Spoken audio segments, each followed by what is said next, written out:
Assalamu alaikum wa rahmatullahi wa barakatuh. Paix sur ceux qui suivent la guidée, paix et bénédiction sur le prophète sallallahu alayhi wa sallam, sur ses compagnons, ses amis, sa famille, ainsi que sur tous ceux qui le suivront de bonne foi jusqu'au jour du jugement. Alors je reviens à nouveau, obligé, je reviens à nouveau sur cette fameuse question de tout ce qui tourne autour du mariage, parce que quand on est dans les spaces sur Twitter, et qu'on entend les jeunes, les questions, les affrontements terribles entre hommes et femmes, je me dis qu'il y a encore pas mal d'heures à passer à parler de ce sujet parce que malheureusement, on entend des folies, on entend des questions, bien entendu, qui ne sont absolument pas abordées dans aucun livre, ni dans aucune conférence, etc. Donc, il faut s'y coller à nouveau sur toute cette question qui est énorme parce qu'elle regroupe beaucoup de choses qu'on intitule le mariage, les relations hommes-femmes, etc., etc. C'est tellement vaste qu'on ne sait même pas par où commencer. Et c'est pour ça que, de temps en temps, j'en parle à gauche, à droite, mais normalement, il faudrait en faire un audio de 4, 5, 6 heures, tellement il y a de choses à dire, de questions auxquelles répondre et tout. Mais bon, essayons de rester audibles et assez synthétiques pour que ça soit quand même écouté et profitable à certains ou certaines d'entre vous. Alors pour suivre ma nouvelle ligne directrice, qui est de refuser au maximum possible les tabous, ça fait des dégâts, bien sûr. Je ne compte plus les commentaires. Oh là là, c'est choquant. Comment tu oses conseiller ça? Bon, les gens pensent que quand on fait des constats, ça veut dire qu'on conseille. C'est malheureux, c'est-à-dire, c'est pas parce qu'on constate la réalité qu'on la conseille. Non, elle est là devant nous. Mais beaucoup de gens ne comprennent pas ça.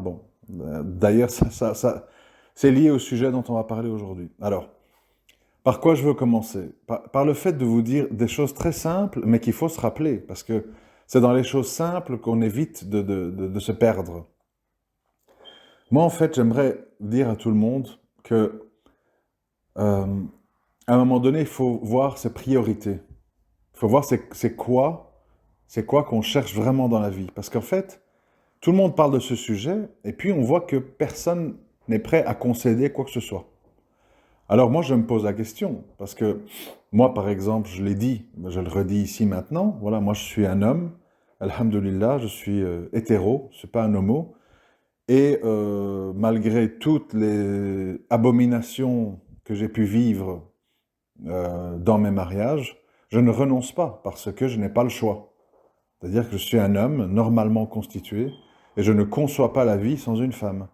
Et c'est pas parce que un tel m'a fait ceci et l'autre m'a fait cela et tout que j'abandonne, parce que nous avons une réalité biologique, nous avons des natures, et qu'on n'a pas le droit en tant que musulman à exprimer dans la prostitution, dans l'adultère, dans les films X et compagnie.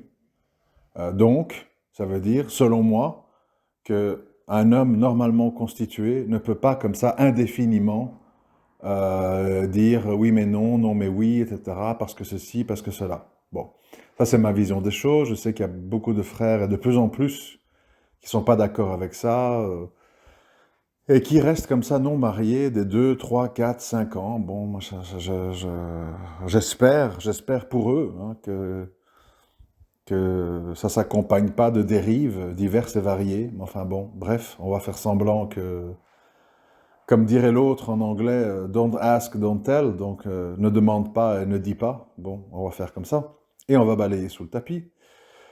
Et on va faire semblant de rien. Bon, alors, moi la première chose que je voudrais dire sur tout ça, c'est qu'à un moment donné, il faut comprendre, et je me répète, je le sais, que nous ne sommes pas au paradis, nous sommes sur la terre des épreuves. Ça veut dire que dans toutes nos relations humaines, en amitié, en amour, avec nos familles, etc., c'est pas un long fleuve tranquille.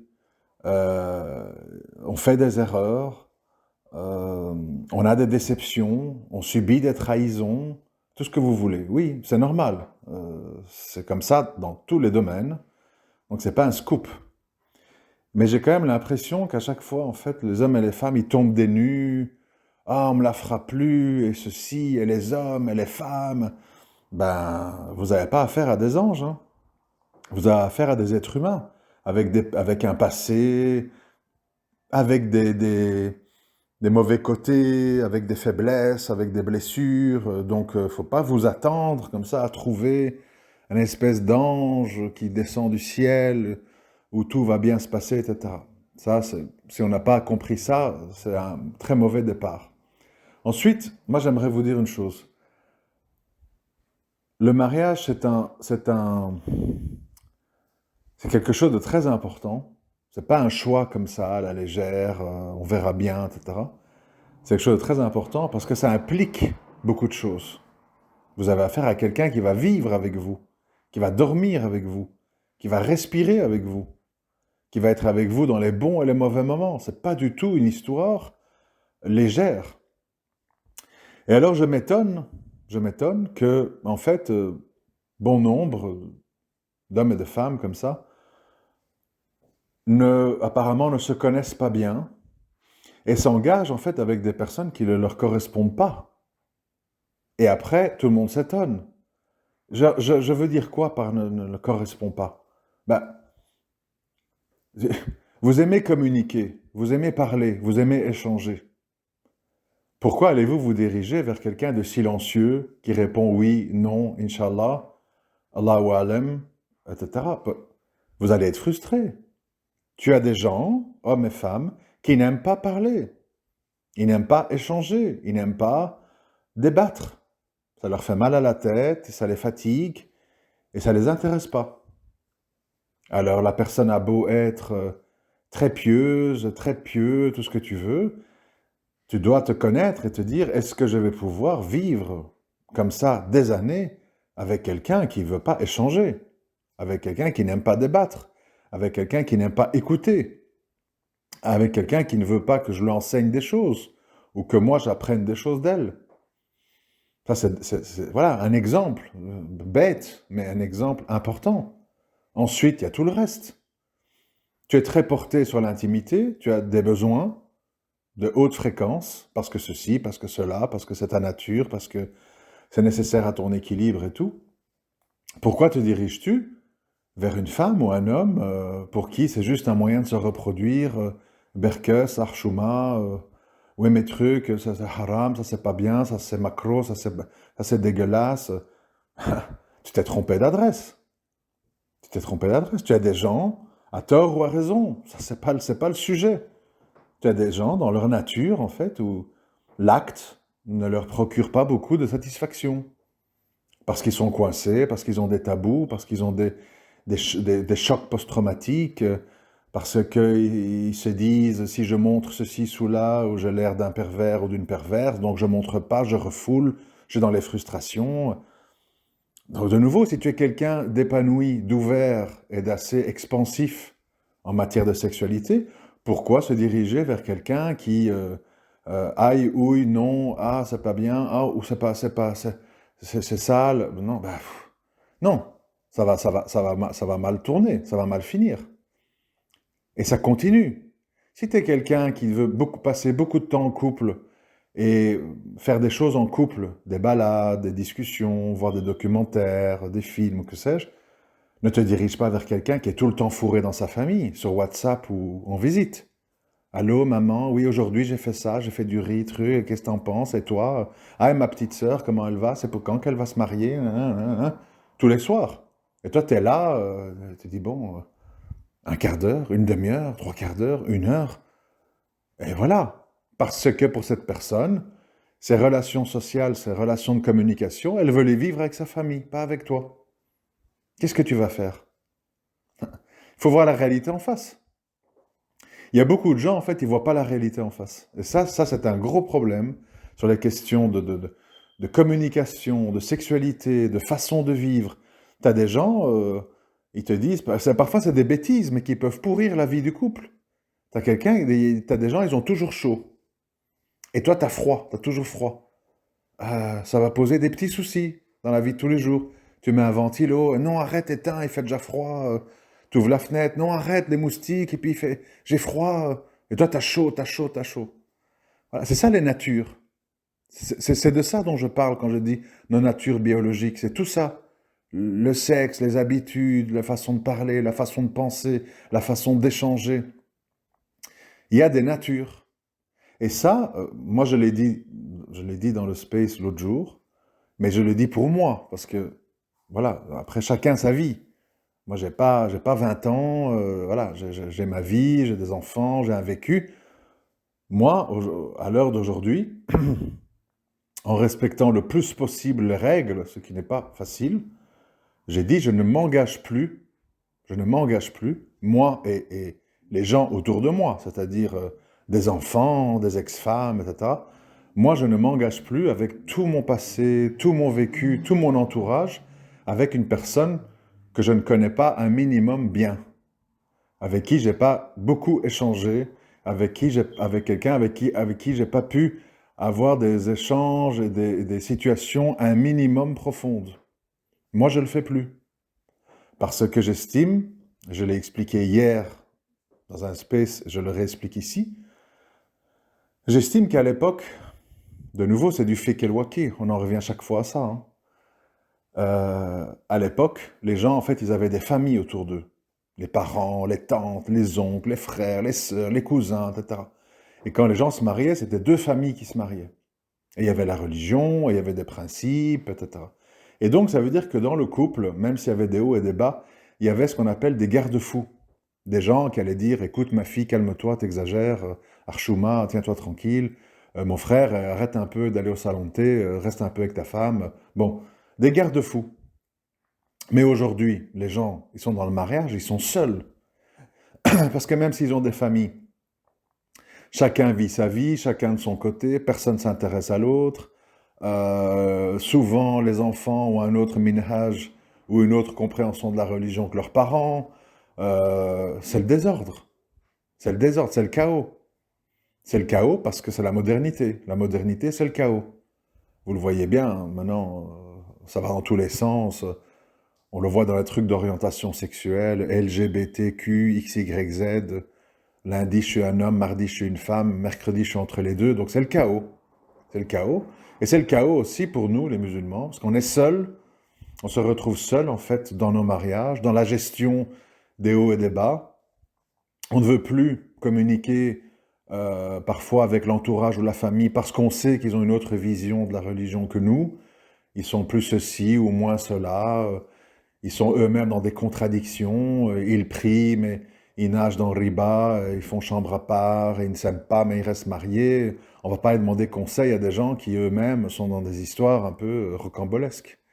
Et donc, on est seul. Et donc, ça veut dire que, je l'ai déjà dit, je le redis, quand on épouse une femme ou un homme, on investit énormément sur cette personne, parce qu'elle sera notre femme, notre confidente, notre maîtresse, notre complice, la mère de nos enfants. Enfin, la liste est longue. Aujourd'hui, un homme et une femme, ça regroupe beaucoup de choses, parce que ça va être l'élément, ce n'est plus un élément de groupe dans lequel il y a un groupe autour, ça devient un élément individuel qui est censé nous apporter tout ce qu'on recherche, tout ce qu'on attend. Donc évidemment, la barre, elle est placée très haut, les attentes sont très élevées, et les probabilités d'être déçu sont très élevées aussi. D'où les divorces. Alors, moi ce qui m'interpelle, m'attriste et me préoccupe, c'est de voir en fait tous ces frères et ces sœurs qui vivent dans des livres. Dans les livres qu'on peut acheter dans les librairies islamiques, les règles du mariage, la bienséance dans le mariage bienheureux, où en fait on y lit beaucoup de lieux communs, hein, donc il faut être doux, il faut être patient, c'est la moitié de la foi, la rahma, tatati, tatata. Et évidemment on passe à côté de l'essentiel, c'est-à-dire des choses très pratiques, des choses très un peu incorrectes parfois, et des scénarios évidemment jamais envisagés. Par exemple, je suis désolé, ça va déranger certaines personnes, mais c'est comme ça, vouloir ou pas. Moi, je suis bien d'accord avec tous les frères de science, on ne fait pas sauter les tutelles à la légère, etc., etc. Ok, Mais une fois qu'on a dit ça, on doit voir la réalité devant nous. La réalité devant nous, c'est que nous avons des sœurs. Bon, moi je parle en tant qu'homme, donc je ne vais pas toujours faire dans les deux sens. Et puis pour la femme, il y a plus de conditions que l'homme. Nous avons des sœurs qui sont parfois des moutons noirs dans leur famille, qui sont vues comme des folles, des bizarres, avec leurs projets, avec leurs idées, etc. Et qui sont ostracisées. Et c'est-à-dire que ces familles, déjà, ils trouvent que leur fille est dérangée.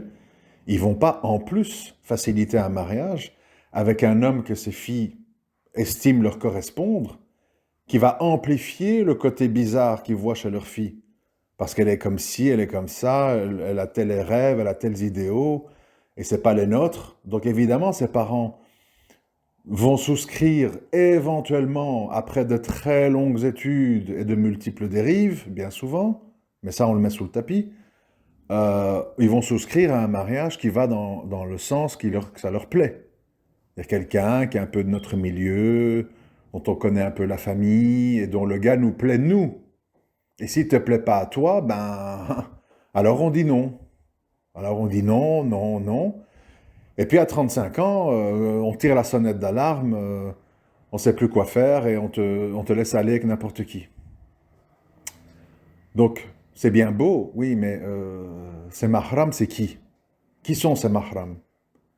Des gens instruits en religion, des gens qui vont faire des choix avec l'agrément de leur fille, des gens qui font du commerce avec leurs enfants, comme ici en Belgique.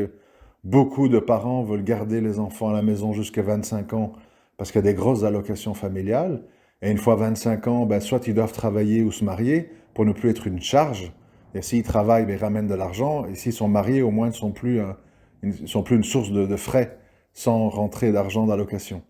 Et en fait, c'est ça qu'il y a derrière. C'est-à-dire qu'on a des mahrams business. Ils ont des maisons à crédit, ils gardent leurs enfants le temps des allocations, puis après ils les mettent au travail ou ils les mettent à se marier. Ils sont eux-mêmes dans des couples très boiteux, dans lesquels ils passent 3, 4, 5, 6 mois au Maroc. On ne sait pas très bien ce qu'ils font là-bas. Puis la femme est toute seule avec les enfants ici. Euh, Chacun vit sa vie, on se croise très peu. Les enfants assistent à des parents qui ne communiquent pas. Et à part des prières mécaniques, il n'y a pas d'islam à l'ordre du jour, etc.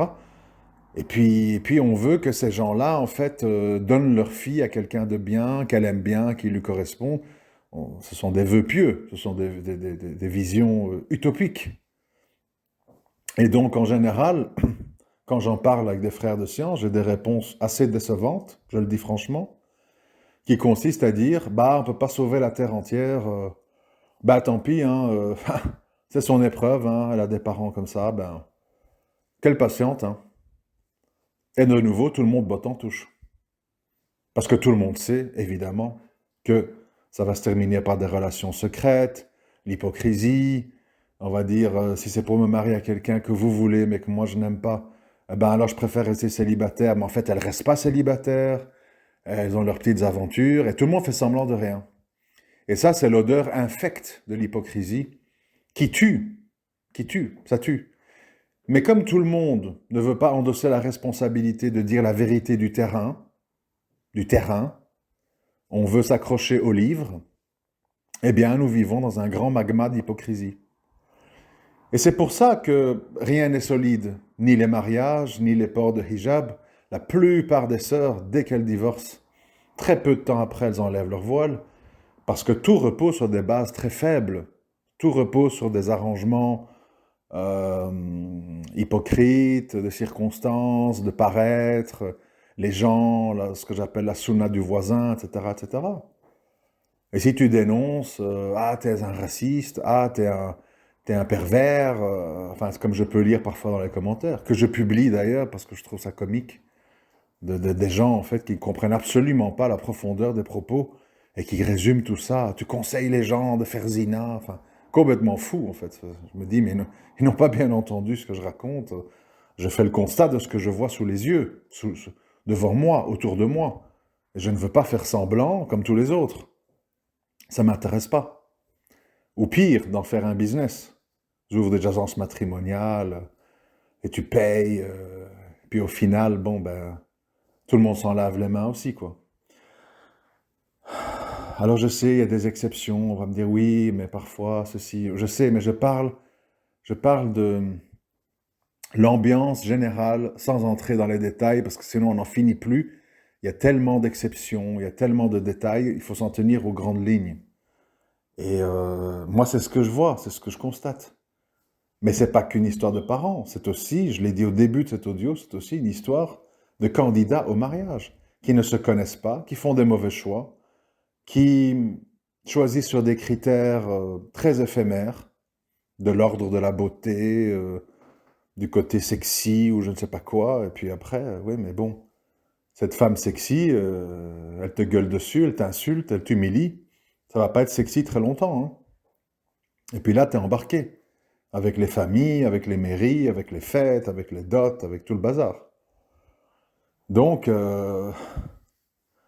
c'est problématique. Ensuite, maintenant, le grand sujet, c'est le fameux euh, mariage à la mairie. Bon, évidemment, tous les imams de la République ont chanté, oui, c'est la sécurité, c'est un contrat, patati, tatata.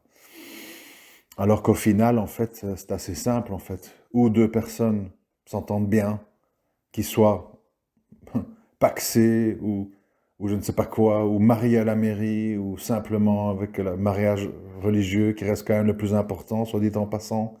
La Fatiha, ce ne sont pas des fiançailles, c'est un mariage religieux. Parce qu'aujourd'hui, on appelle ça fiançailles, hein, chez les fous, quoi. Et un mariage malheureux, bah, il arrivera aussi en étant à la mairie. Et quel homme ou quelle femme veut être coincé dans un mariage malheureux?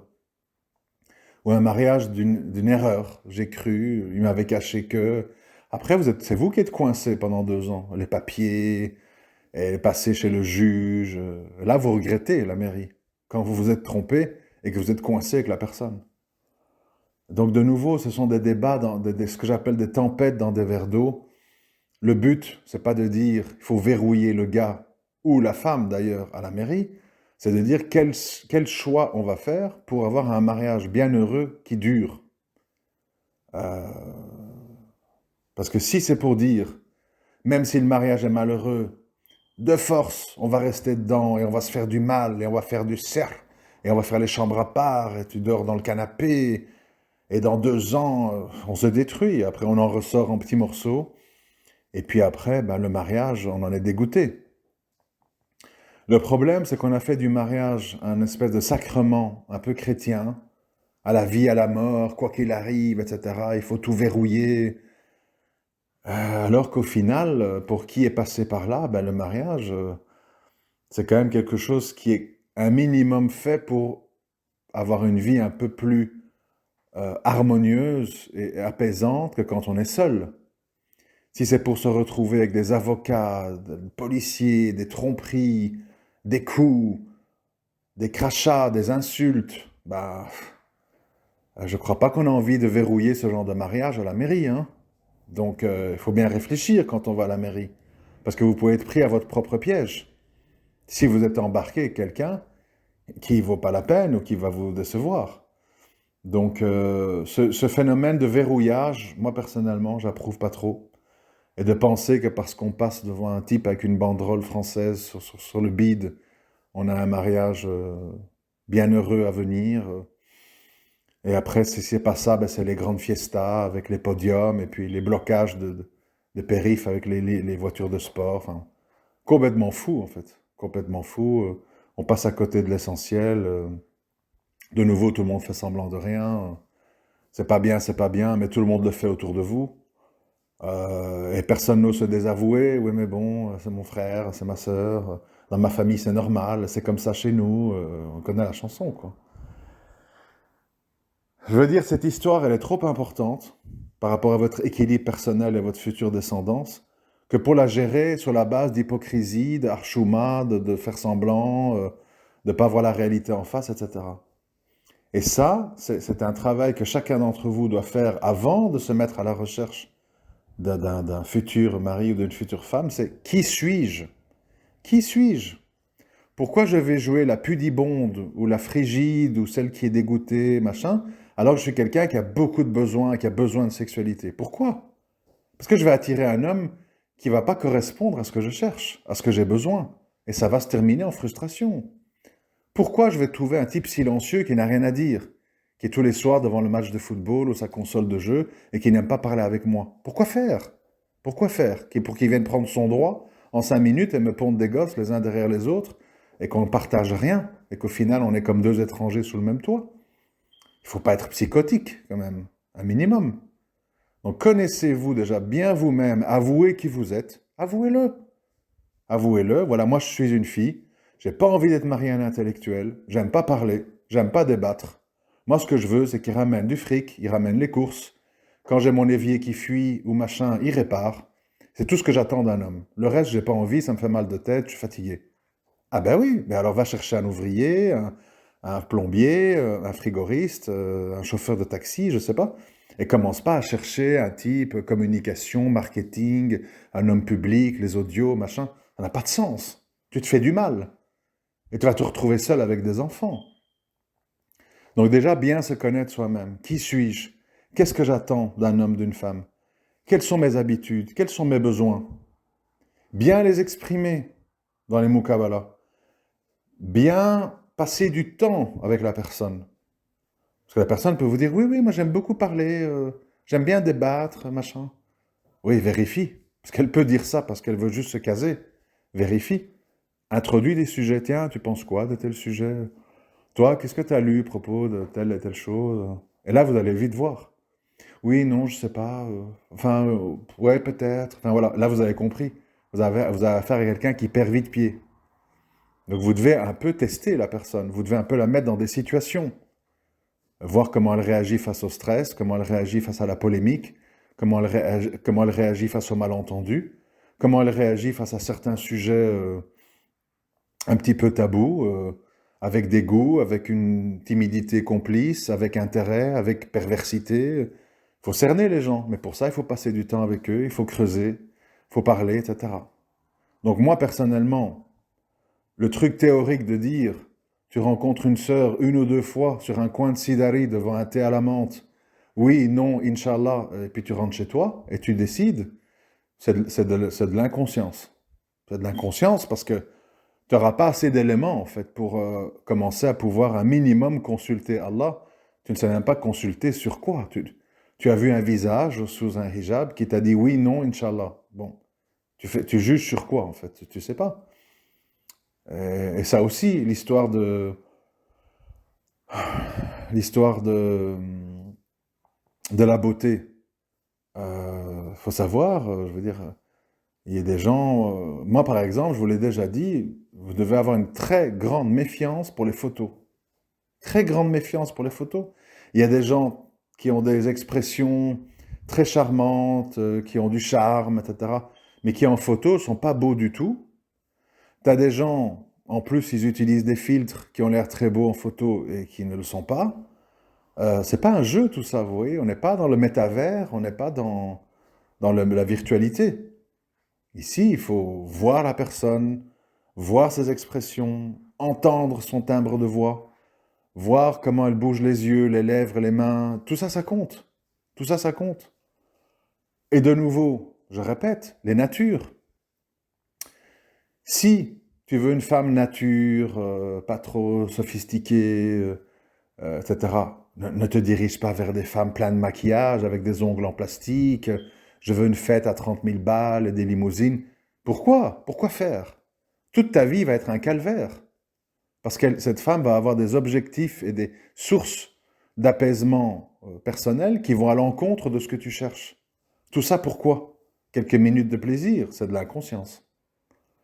Donc c'est une entreprise où il faut être très lucide et surtout pas non plus arriver avec trop de préjugés. Les femmes ceci, les hommes cela. Tu juges au cas par cas en sachant très bien et en n'oubliant jamais, je n'ai pas un ange devant moi.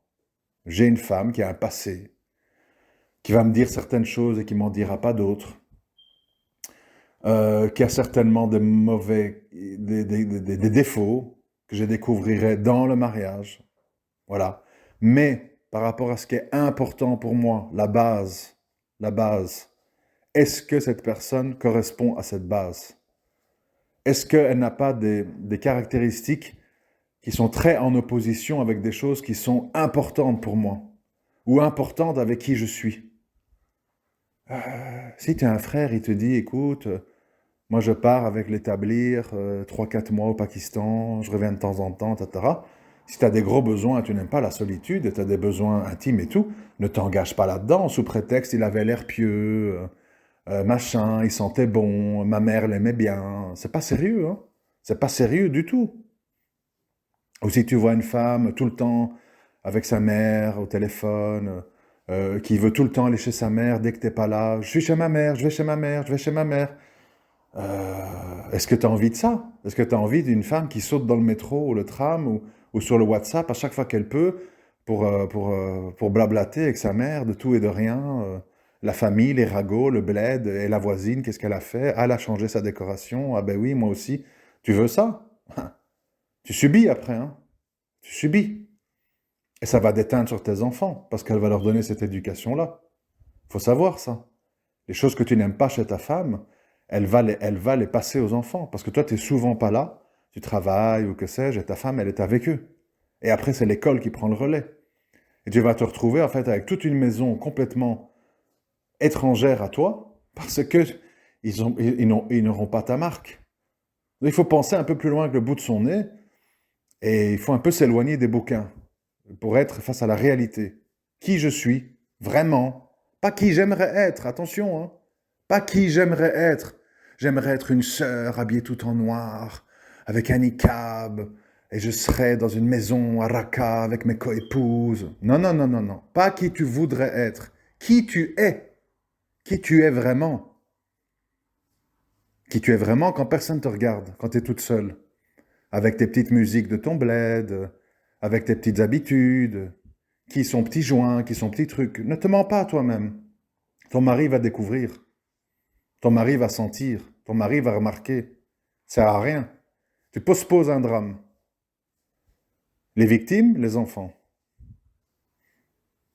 Qui a envie d'arriver avec le jour des comptes avec je me suis menti à moi-même et mes enfants en ont souffert.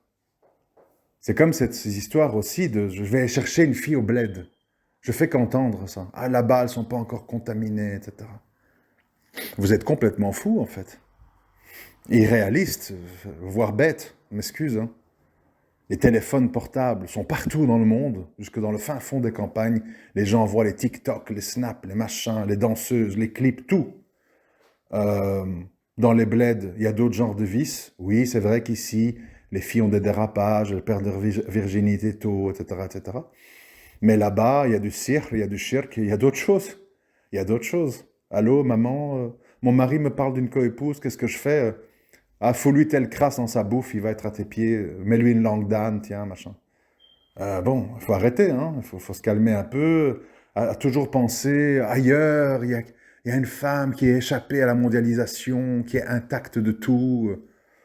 Peut-être, mais pas sûr du tout. Peut-être, oui, peut-être. Je ne dis pas jamais, peut-être.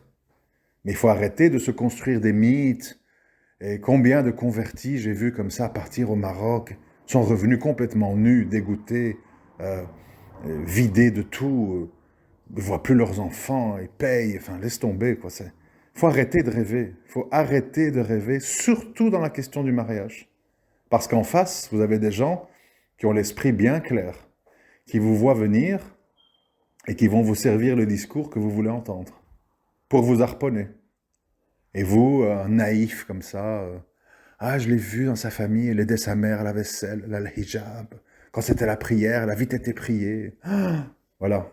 Et puis après, ça prie plus, et puis après, ça enlève le hijab, et puis après, ça t'appelle les flics. Faut vraiment se calmer, hein. Il faut procéder autrement. Surtout à notre époque. Notre époque où la plupart des gens sont guidés par l'argent, l'ascension sociale, les papiers, et les gens sont là, elle va admirer mon intelligence, elle va être remerciante que je la sors de sa maison où ils sont à 10 les uns sur les autres pour vivre en couple. Faut arrêter tout ça, ça fonctionne pas comme ça. L'être humain, il est intéressé, il est opportuniste, il est égocentrique et il est très changeant et lunatique. Et il n'y a pas moyen d'y échapper. Mais il y a des personnalités, il y a des types de personnalités qui nous correspondent mieux que d'autres, avec lesquels on peut discuter, s'arranger. Et là, ça peut aller, même si c'est pas parfait. Mais avec des gens où tu parles chinois, je parle grec, qu'est-ce que vous voulez faire? Quand je dis bleu, tu comprends noir. Quand tu dis noir, je comprends rose. Quand je te dis, tiens, regarde tel documentaire avec moi, t'es taré, c'est pour les fous, c'est pour les conspirationnistes. Moi, j'aime pas ça. D'ailleurs, tel cheikh, il a dit que c'était des coufres. Tu vas tourner en rond sur tous les sujets, vous allez vous mordre la bouche, les doigts. Et au final, vous détestez, vous haïr, avec les enfants qui assistent au spectacle. C'est pas sérieux. C'est pas sérieux. Il y a des milliards de choses à dire. Euh, on ne sait pas par où, mais j'essaye de, comme ça, faire un peu une constatation globale, un peu dans tous les sens, parce que chaque sujet, chaque paramètre, les mahrams, la sexualité, chaque sujet demanderait des explications interminables, tellement c'est compliqué. Mais se mentir à soi-même, ou faire des mariages pour faire plaisir, à la légère, sur la base d'impressions, où ça ferait plaisir à ma mère, à mon père, je ne suis pas convaincu, etc., c'est tout sauf responsable. C'est totalement irresponsable. Et on va dire, oui, mais toi, tu as fait des erreurs. Oui, j'ai fait des erreurs parce que je n'ai pas suivi ces principes-là. Donc, je suis bien placé pour en parler des principes qu'il faut mettre en place.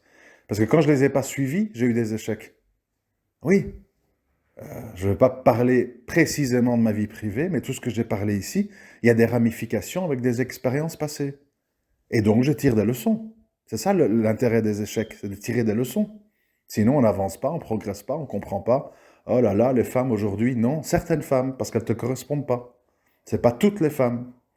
C'est celles que tu as mal choisies, parce que tu as choisi sur des mauvais paramètres. Tu n'as pas choisi les bons paramètres.